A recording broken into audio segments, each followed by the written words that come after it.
Infection control society Pakistan کے زیر اہتمام ہیلتھ ایجوکیشن اور صحت کے بارے میں معلومات فراہم کرنے کا سلسلہ جاری ہے، جس کے تحت ہم آپ کو آج ایک بہت اہم چیز کے بارے میں معلومات فراہم کرنا چاہ رہے ہیں۔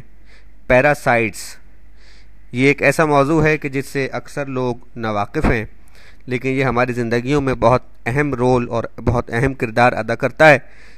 یہ کیا ہے، کیا کردار ادا کرتا ہے، اس کے کیا نقصانات ہیں، اس سے کیسے بچا جا سکتا ہے، یہ ہمارے آج کے اس مضمون کا خلاصہ ہوگا۔ پیراسائٹس ہمارا عنوان ہے، سماعت فرمائیے۔ انسانوں کے لیے بدترین خطرہ پروٹوڈونز نامی وہ پیراسائٹس ہیں جنہیں پلاسموڈیم کہا جاتا ہے، اور جو ملیریا جیسی خطرناک بیماری کو بیمار انسان سے صحت مند انسان تک منتقل کرتے ہیں۔ انہیں مائکروسکوپ سے دیکھیں تو یہ ننھے منھے پیراسائٹس ہلالی شکل کے دکھائی دیتے ہیں۔ یہ اپنی زندگی کے مختلف مرحلوں میں اتنے چھوٹے ہوتے ہیں کہ انسانی آنکھ تو کیا، جسم کے اعلیٰ ترین دفاعی نظام کی نظروں سے بھی اوجھل رہتے ہیں۔ یہ ہر سال کروڑوں انسانوں کو ملیریا میں مبتلا کرتے ہیں۔ ان میں سے 20 لاکھ انسان ہر سال ان پیراسائٹس کے سبب اپنی زندگی ہار جاتے ہیں۔ مرنے والوں کی زیادہ تر تعداد افریقی ممالک سے تعلق رکھتی ہے۔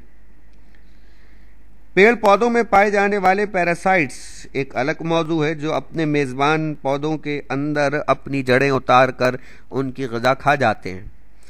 ہم نے ان جانوروں کا تذکرہ بھی نہیں کیا جو دوسرے جانوروں کی غذا چوری کر کے خود ہڑپ کر جاتے ہیں یا دوسرے جانوروں کی محنت کا پھل خود کھاتے ہیں۔ مثلا کتھئی سر والا وہ پرندہ جو اپنے انڈے دوسرے پرندے کے گھونسلے میں دیتا ہے۔ گھونسلے کا مالک پرندہ انڈے دینے والے پرندے سے بہت چھوٹا ہوتا ہے، لیکن اس کے انڈے سہتا ہے اور اس بڑے پرندے کے بچوں کو بھرا بھرا کر ہلکان ہو جاتا ہے، یا یوں کہیں کہ دکھ سہیں بھی فاختہ کوے انڈے کھائیں۔ ماہرین حیاتیات کے مطابق ان لاکھوں اقسام کے پیراسائٹس کے طرز حیات میں قدر مشترک یہ ہے کہ یہ پرندوں یا دودھ پلانے والے جانوروں کی طرح خاندان نہیں رکھتے۔ انہیں آپ ذی حیات کا ایک مجموعہ کہہ سکتے ہیں جو دوسروں کے خرچے پر عیش کرتا ہے۔ یہ زندہ رہنے اور افزائش نسل کے لیے دوسروں کو استعمال کرتا ہے اور اس عمل میں اپنے میزبانوں کو خاصا نقصان بھی پہنچاتا ہے۔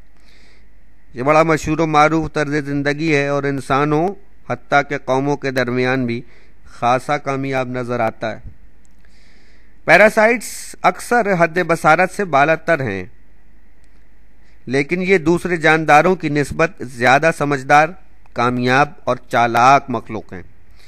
یہ اکثر نظر نہیں آتے، لیکن دوسرے جانداروں کے طرز حیات، خوراک، رہائش کی جگہوں، حتیٰ کہ جسمانی ساخت، جلد کے رنگ اور عادات و اطوار کو بھی تبدیل کر دیتے ہیں۔ فرانس کے جنگلوں میں پائے جانے والے گھوڑے مخصوص قسم کی مکھیوں کی آمد کے وقت اپنے معمول کی چراگاہیں چھوڑ کر پہاڑوں کی طرف جانے پر مجبور ہو جاتے ہیں۔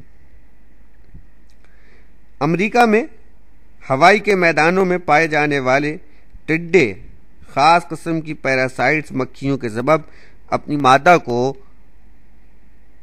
بلانے والی سریلی آوازوں کو اس وقت تک کے لیے مؤخر کر دیتے ہیں جب تک ان مکھیوں کی پرواز کا وقت ختم نہ ہو جائے۔ یہ مکھیاں طلوع آفتاب سے پہلے اور سورج ڈوبنے کے وقت ٹڈوں کے شکار پر نکلتی ہیں۔ پہلے یہ ٹڈے ان اوقات میں محبت کے گیت گایا کرتے ہیں، اب انہوں نے غزل گوئی کے لیے رات کی تاریکی کو منتخب کر لیا ہے۔ افریقہ کے جنگلوں اور میدانوں میں خاص قسم کی مکھی ٹیسٹس فلائز پائی جاتی ہے۔ یہ جانداروں کا خون پیتی ہے اور ایک خاص قسم کے پیراسائٹس کو جانداروں میں منتقل کرتی ہے۔ یہ پروٹوڈونز، جنہیں ٹرائی پینسوم کہا جاتا ہے، انسانوں اور جانوروں میں نیند کی بیماری پیدا کرتے ہیں۔ خون کی کمی اور بخار اس بیماری کی خاص علامات ہیں اور یہ بیماری عموماً موت پر اختتام پذیر ہوتی ہے۔ یہ مکھیاں عام طور پر گہرے یا کالے رنگ کے جانداروں کا خون پیتی ہیں۔ دوسرے بڑے افریقی جانوروں کی نسبت زیبرا اپنی کالی اور سفید پٹیوں کے سبب ان مکھیوں کا شکار ہونے سے بچ جاتا ہے۔ زیبرے کی جلد کا یہ ڈیزائن ان مکھیوں کو چکرا دیتا ہے۔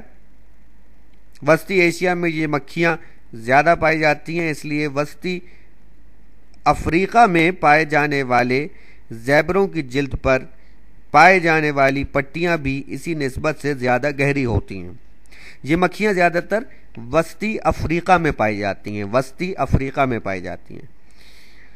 مچھلیوں یا ٹڈوں کی طرح پرندوں کو بھی ان پیراسائٹس کے ہاتھوں بڑی مشکلات برداشت کرنا پڑتی ہیں۔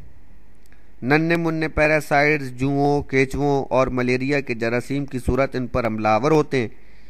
البتہ پرندوں کی بعض اقسام اس بارے میں زیادہ ترقی یافتہ ہیں۔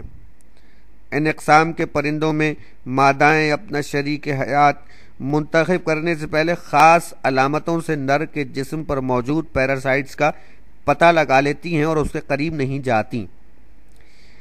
بعض پیراسائٹس خود بڑے ذہین اور چالاک ہوتے ہیں۔ مثلا پتنگوں کے جسم پر حملہ کرنے والے ننھے منھے پیراسائٹس اپنی تخریبی کارروائیاں صرف اس کے ایک کان تک محدود رکھتے ہیں، اس کے دوسرے کان کو چھوتے تک نہیں، تاکہ دوسرا کان صحیح طرح کام کرتا رہے، اور پتنگا جو چمگادڑ کے الٹرا ساؤنڈ سگنلز کو سن کر چمگادڑ کے سگنلز کو جام کرنے کی صلاحیت رکھتا ہے، وہ صلاحیت اس کے پاس باقی رہے تاکہ وہ چمگادڑ کا شکار ہونے سے بچ سکے۔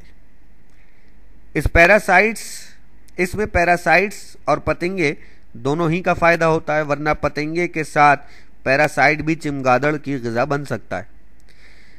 یہ ذہین پیراسائٹ اپنے شکار کو زیادہ سے زیادہ دن تک زندہ رکھنے میں اپنا فائدہ جانتے ہیں، اسی لیے اس کے ایک کان تک محدود رہتے ہیں، دوسرے کان کو خراب نہیں کرتے۔ کئی پیراسائٹس مثلا مچھر اور بھیڑ یعنی تتیے کی بعض اقسام کیمیائی اور جراثیمی جنگ کی بھی ماہر ہوتی ہیں۔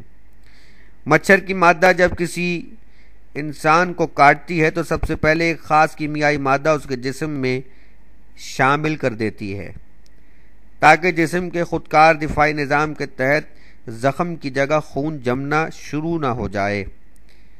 اس کیمیائی مادے سے خون پتلا ہو جاتا ہے اور مچھر کی مادہ آرام سے اپنا پیٹ بھر لیتی ہے۔ تتیے کیٹرپلر کو بے ہوش کر کے اس کے جسم میں اپنے انڈے انجیکٹ کرتے وقت مخصوص وائرس کی بڑی مقدار بھی کیٹرپلر کے جسم میں داخل کر دیتے ہیں۔ یہ وائرس کیٹرپلر کے دفاعی نظام کو ناکارہ کر دیتا ہے۔ اگر اس کے جسم کا مدافعتی نظام کام کرتا رہے تو وہ تتیے کے انڈوں کو خراب کر سکتا ہے۔ ان پیراسائٹ سے انسانوں، خاص طور پر مغربی ممالک اور ترقی یافتہ قوموں نے بہت کچھ سیکھا ہے۔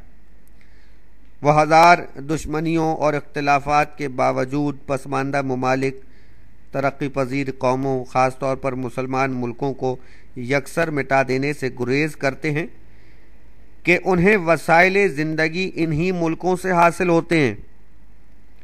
اسی لیے وہ بے ہوشی کا انجیکشن لگانے کے ساتھ ساتھ میڈیا کے ذریعے مخصوص قسم کے نشریاتی وائرس بھی ہمارے معاشرے میں انجیکٹ کرتے رہتے ہیں تاکہ ان کا شکار زندہ مگر بے ہوش پڑا رہے، اس کا دفاعی نظام ناکارہ ہو جائے، اور جب ان پیراسائٹس کی آئندہ نسلیں جوان ہوں تو انہیں زندہ رہنے کے وسائل زندگی بآسانی دستیاب رہیں، جیسے کیٹرپلر کے تازہ گوشت۔